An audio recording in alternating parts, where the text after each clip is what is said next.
We'll start a round of 5-minute questions.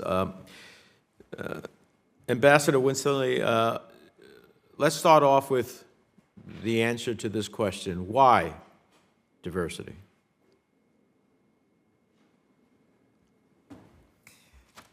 Diversity is at the foundational level of our nation. We come from everywhere, and we should be represented by everyone who is part of this great nation. We have talked about human rights, the opportunity in the United States, and we have to show it. Great ideas come from every background of Americans, and we know that the Department of State, it benefits from having us all there. So in short, we have to represent our nation with representatives from every part of our nation. So we do this not for the sake of diversity itself, not because it's the nice or right thing to do, because it is the empowering thing to do on behalf of our nation. It is clear to me that we look for an array of skills. We certainly at USAID don't send a rocket scientist to help countries in terms of agriculture. We look for different experiences. And so at the end of the day, those different experiences are also manifested in the diversity of our people and their experiences as well. Now, we were able to obtain, can we get these charts? We were able to obtain demographic trends data from GAO, OPM, in the department that I'd like to share that is quite concerning. The red bars on this graph that we are about to put up represent white employees at the department. It shows that in the 1980s, the State Department was much more successful in its diversity efforts than in recent times. From 1981 to 2002, you can see the percent of non-white employees, the blue and other colored bars, more than doubled, from 13 to 28%. But over the last 20 years, racial diversity at state barely budged at all, even as the Latino population has substantially grown across the country. From 2002 to 2021, the percent of non-white employees only rose from 28 to 34%, and African Americans actually decreased from 17 to 15%. And when we look, may we have the other chart? And when we look at the red sections on this second figure, we see that the senior ranks of the State Department remain largely white in both the Foreign Service and Civil Service, with the senior Foreign Service and senior executive services almost 85% white.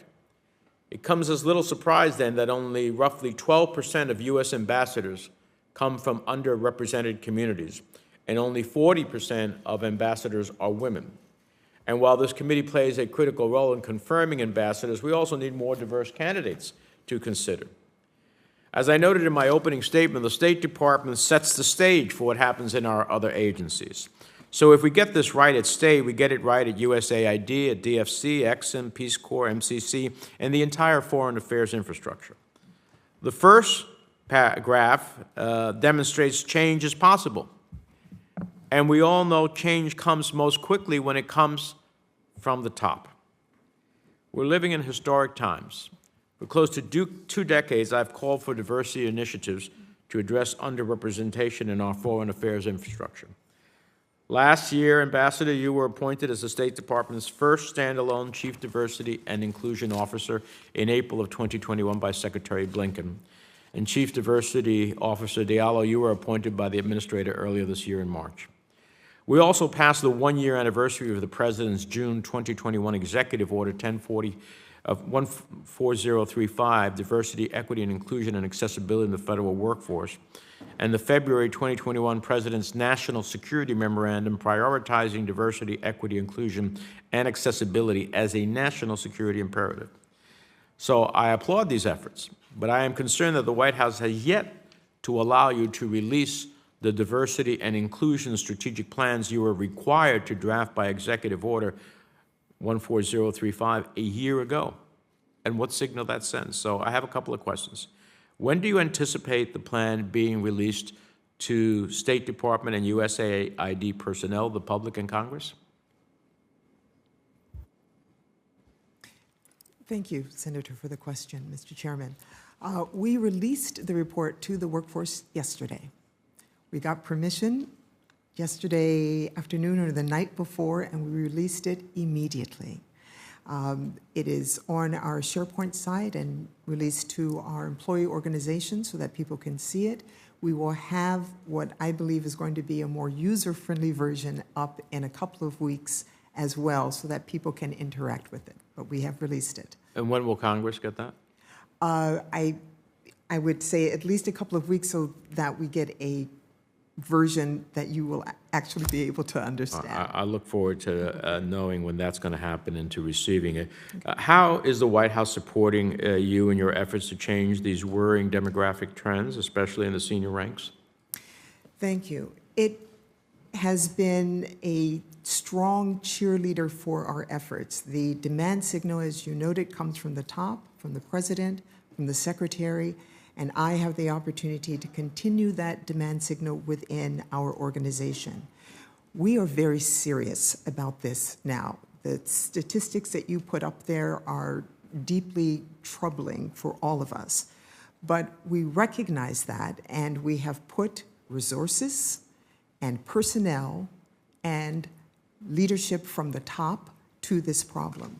So we have put in place accountability factors with the core precept. That is a way that we are communicating to the entire organization that this counts, that we are taking it seriously and we're holding people accountable.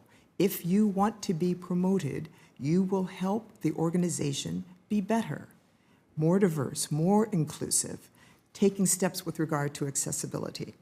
We are in the midst of conversations, reviewing options on how to increase transparency and accessibility with regard to senior positions. From the Deputy Assistant Secretary on up, we have changes that I'm sure are going to be very impactful for the entire organization in the next several months.